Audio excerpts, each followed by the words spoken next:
Calm down, my friend. The following content is a parody in a satirical tone, inspired by formats like the Everything Wrong with series from the CinemaSins channel and the MFW. If you're also a fan of Need for Speed, take a deep breath and relax. I have no intention of offending players, developers, or ruining the memories of your teenage years. The idea here is to laugh at the absurdities, inconsistencies, and only in a video game, moments that make this game so unique. Everything you're about to see is an exaggerated analysis, full of irony, unlikely comparisons, and questionable logic. Because, let's be honest, if we stop to think too much, Most Wanted starts to make about as much sense as a cop chasing a golf with a helicopter. So go ahead and drop a like, share this with that friend who also spent hours running from Rockport's police, and fasten your seatbelt. Because today we're going to list every detail, every absurdity, and every moment that proves everything is wrong with Need for Speed Most Wanted. Right from the very first scene, Need for Speed Most Wanted makes it clear that it's in realism is optional mode. You arrive in Rockport as a mysterious driver. No backstory, no resume, no Instagram to show off past races, and yet somehow everyone in town already knows you and wants to race against you. It's as if the entire city got a marketing email. Mysterious new driver arrives today, 100% guaranteed trouble. Don't miss it. And of course, nobody questions how a newcomer already owns a car that humiliates the rest of the Blacklist, at least until the plot makes sure to rip it away from you in record time. You barely have time to warm up the seat before you're already in a street race against Razor, the villain who acts like he's the final boss of a soap opera. And then comes the most conveniently coincidental scene in gaming. Right in the middle of the race, your car, which was flying the day before, suddenly starts breaking down. It's not wear and tear, it's not poor maintenance, it's blatant sabotage. But nobody calls the police to investigate because in Rockport, the cops only show up if you're going 1 kilometer per hour over the speed limit, or if you're 1 second away from winning. Speaking of the police, it's impossible not to notice how they appear at the exact perfect moment to ruin your day. Winning? Sirens in your ear? Losing? They vanish off the map. It's as if Rockport's cops keep a plot sensor in the glove compartment. But let's be honest, the scene of your car breaking down deserves an Oscar for worst mechanical engineering. You hit the gas and the car loses power like it's running on a blender motor. And Razor? He just keeps going as if he got a full tune-up at NASA's workshop. But the cherry on top is the lose the car, lose everything logic. In any normal race, you lose your bet and move on. But here, apparently, if your car is gone, so are your driver's license, your social security number, your school records, and even your favorite dish at the local diner. Out of nowhere, you become a non-existent citizen, and everyone acts like you're just that guy who lost to Razor once and disappeared. And let's be real, Razor is not an intimidating villain. He's the kind of guy who probably practices his tough guy face in the mirror and takes 15 minutes to pick out the most menacing leather jacket. The way he brags about winning is about as convincing as a friend claiming they beat you in FIFA. But forgetting to mention, they played with 2 controllers plugged in and yours had no battery. Still, the opening sequence is treated as if it were the start of a legendary saga. Every extra in the background acts like this was the day Rockport changed forever, when in reality, it was just the day a guy cheated and no one did anything about it. It's the automotive equivalent of losing your phone and the thief posting "thanks for the donation" on your Instagram stories. And the funniest part? After this tragedy, the game expects you to start almost from scratch, with a car so weak it feels like it was built with parts pulled from a clearance box at the junkyard. But this is so you can feel the progression, which in practice means spending hours getting humiliated by cars that in real life wouldn't even pass a driving test inspection. All because a generic villain did what any GTA player would do, without a shred of guilt: mess with someone else's car before the race. In the end, Most Wanted's opening is like a movie trailer promising action, drama, and intense chases. But starting with a plot twist so obvious even the gas station NPC saw it coming. It's almost poetic. You arrive as the city's most promising driver, and in less than 10 minutes, you're the guy racing in a car that begs for mercy when climbing a speed bump. The so-called Blacklist is presented as a legendary organization, a kind of Illuminati of illegal racing, where only the best in the world get in. But if you play Most Wanted for half an hour, you realize that in practice, it's more like a poorly managed WhatsApp group than a respected hierarchy. And get this, to climb the ranks, you don't need to beat everyone below you. You just have to beat one person, and magically, everyone else agrees you're now more important. It's like becoming a CEO because you won rock, paper, scissors with the intern. The first inconsistency, if they're so legendary and exclusive, How is it that a guy with a car tuned in grandma's backyard is ranked alongside a millionaire with a Lamborghini Gallardo? It's like FIFA putting Real Madrid and the neighborhood kickabout team in the same World Cup group. And on top of that, everyone seems to have an ego so inflated it's visible from space. Each rival on the list has their own dramatic introduction, usually filmed like the trailer of an action movie that will never be released. The funniest part is that despite all this theater, the Blacklist logistics make zero sense. These guys are never in the same place, yet they always know where to find you. Doesn't matter if you're racing in the suburbs or fleeing police in an industrial area. Suddenly, a message pops up. Blacklist number 12 wants to challenge you. How? Do they have GPS implants in their necks? A private pursuit drone? Or do they all just live on the same street and you never noticed? And the variety of cars the members drive is another joke. One day you face a dude with a car so heavily modified, it looks like it came from a Fast and Furious movie. The next day, you race someone with a sedan that, in real life, would be used to take kids to school. But mysteriously, that sedan keeps up with your car at 300 kilometers per hour without even wobbling. It's almost as if physics quit, and the game hired arcade mode no limits to work overtime.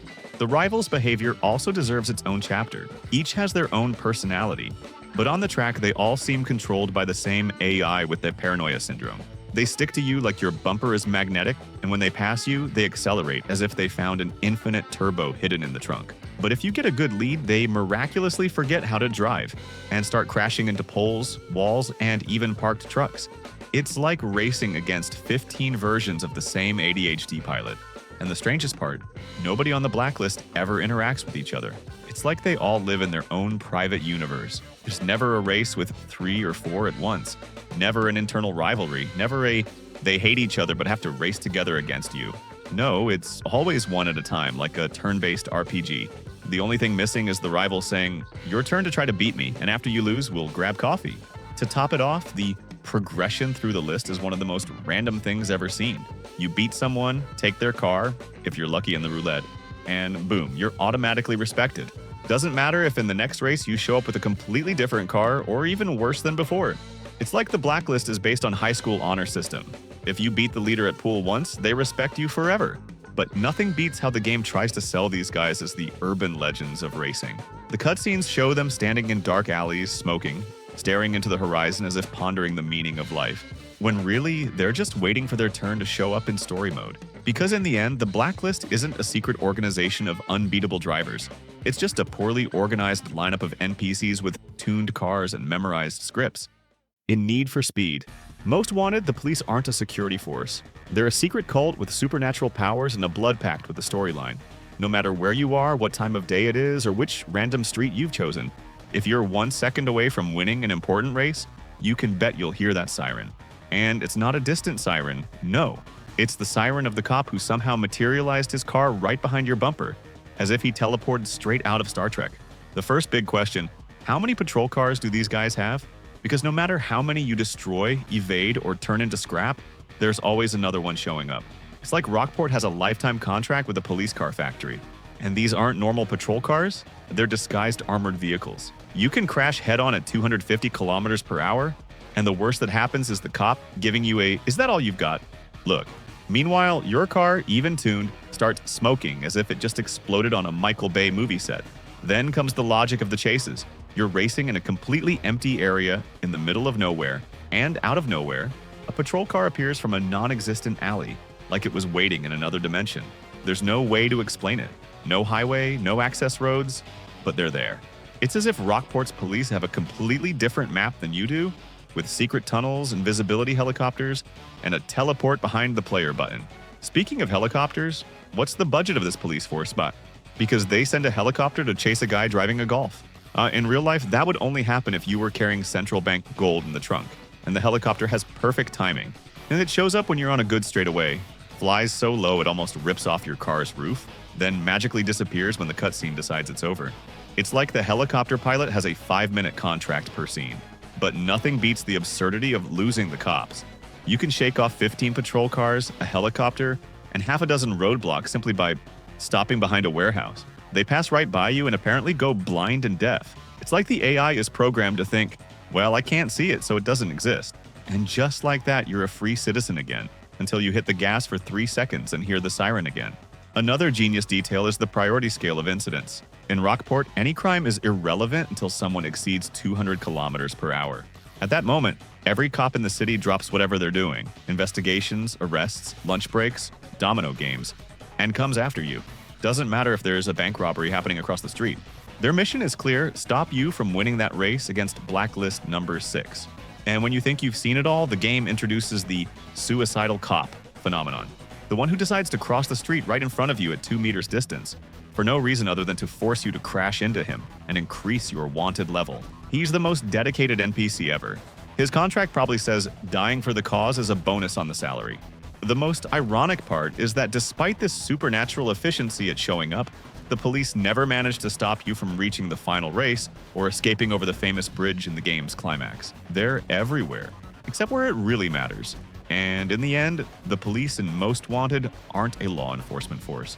They're a character on their own, an omnipresent entity that exists only to create chaos at the most inconvenient moment possible. If Need for Speed were just races and chases, it would already have enough material to be remembered. But no, EA decided it needed a little extra spice: live action cutscenes. Only instead of spice, they dumped a bucket of spoiled seasoning mixed with acting worthy of a toothpaste commercial airing at 3 a.m. on SBT. The result? One of the most unintentionally hilarious cinematic experiences in video games. Right from the first scene with characters, you realize nobody there is acting. They're playing people who think they're in Fast and Furious. The facial expressions are so exaggerated, it looks like everyone is rehearsing for a grimace contest. The way they talk about illegal racing has the same naturalness as an actor who read the script for the first time 3 minutes before filming. It's always something like, "You think you can beat me? This is my territory." Dramatic pause, side glance, lip bite, and shaky camera to pretend it's intense. And let's talk about Razor. Razor, the most generic villain in history. He acts like the mastermind of organized crime, but deep down seems more like a guy who sells internet plans by day and practices bad guy poses in the bathroom mirror by night.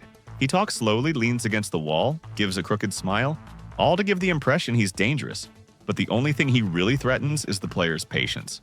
Mia, the character who's supposed to be the mysterious, ambiguous link, doesn't help either.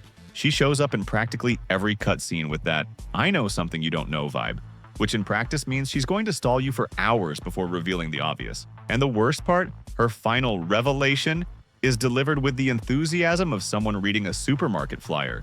It's impossible to take seriously when the game wants to create tension but delivers dialogue that sounds like a school play about traffic safety. The scenes also have the wonderful detail of super cool directing, low-angle shots, weird filters, and quick cuts to hide the fact that half the cast didn't really know how to drive. You see someone pulling off a crazy maneuver, cut to a close-up of their face, and when it cuts back, the car's position has completely changed. It's movie physics saying, "I don't care what you saw before." And how could we forget the extras, those random characters who appear for 3 seconds just to give off the vibe that this city is dangerous and full of illegal racers. There's the guy fiddling with the hood not knowing what he's doing, the girl leaning on the car staring into space, and the classic NPC drinking coffee while watching the scene, because apparently coffee is Rockport's moral fuel. But the cherry on top is how these cutscenes try to make each Blacklist rival seem like a deep character with backstory and motivations. But all we get is a quick 15-second clip of someone walking in slow motion, tossing their car keys in the air and staring at the camera like it reveals their soul. It's the famous character development through intense stare, a technique successfully used only by cats and memes. In the end, Most Wanted's cutscenes are like a gourmet dish advertised as haute cuisine, but when it arrives at the table is just instant noodles with chopped tomato on top. They're absurdly fun, not because they're good, but because they're so over the top they become comedy. And even if you want to skip them, part of the game's charm is precisely laughing at them, like watching a movie so bad it becomes great. After hours facing the omnipresent police, cloned rivals, and cutscenes worthy of a worst acting Oscar, the long-awaited moment finally arrives, the final race against Razor. The game treats this like the most important automotive event in human history.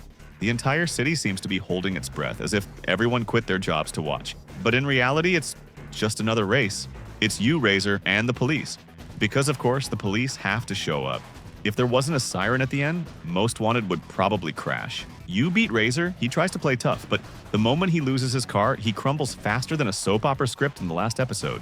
Mia reappears, reveals she was always on your side, a surprise even the game didn't seem to believe, and gives you back the car stolen at the intro. And then comes the climax. The police arrive in full force, not just 2 or 3 patrol cars, but the entire Rockport force. They probably even called cops on their day off just to participate. Helicopter in the air, roadblocks everywhere. It's Operation Lava Jato Automotive Edition. And then, when it seems it's over for you, the most absurd and convenient solution ever appears. The under-construction bridge that magically turned into the perfect ramp. That's right. The whole city apparently knew there was an unfinished bridge with a huge gap. But nobody thought to put up a danger sign or, I don't know, block access. But for the plot, that's fate. You accelerate, make a jump that defies physics, gravity, and civil engineering, and boom, freedom. The funniest part is that the police, who until 10 seconds ago had helicopters, ready cars, and miraculous roadblocks, just give up. Nobody thinks about going around or trying to find you later. It's as if the jump created a force field of respect. No guys, he jumped the bridge, game over, we lost. And that's it. The city goes back to normal as if nothing happened. But the most anticlimactic part is realizing that after this whole journey, nothing really changes. You escaped, but the Blacklist still exists.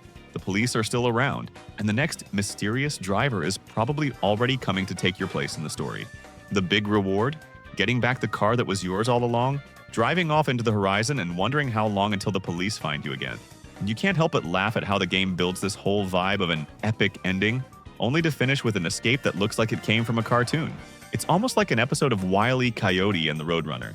You trick the pursuers with something so absurd it only works because they decide it works. In the end, Most Wanted closes exactly how it started. Exaggerated, inconsistent, and delightfully absurd. And that's why, despite all the sins we've pointed out here, it remains one of the most beloved Need for Speed games. Because deep down, that's the charm. It's a game that never asked permission to be realistic. And maybe that's why it left such a mark. After all, how many other game endings let you escape the police using a magic bridge that only exists for a cinematic jump? I thought a lot and decided to bring this video format to the channel. Comment if you liked it and want me to do it for other games. Don't forget to like, subscribe, and share. See you in the next review.